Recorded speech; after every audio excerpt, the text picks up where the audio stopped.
கோழைகளை போய் அதிகாரத்தில் உட்கார வச்சு காலங்காலமாக இப்படி ஏமாந்து ஏமாந்து கேவலம் கேவலம் இது. இன்னும் அவன் சொல்றதுக்கெல்லாம் நீ நம்பிக்கிட்டு இருக்க சிறுபான்மைன்னு. ஒரு தடவை கூப்பிட்டு எப்படி சிறுபான்மை?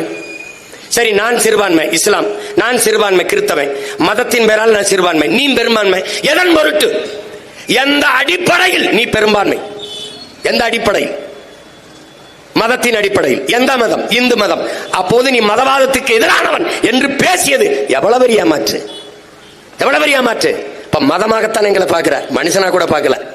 எப்படி கேவலம். என்ன செய்யறதுன்னு எங்களுக்கும் தெரியல. எந்த செருப்பு வச்சு அவங்களை அடிக்கிறது? எந்த செருப்பு வச்சு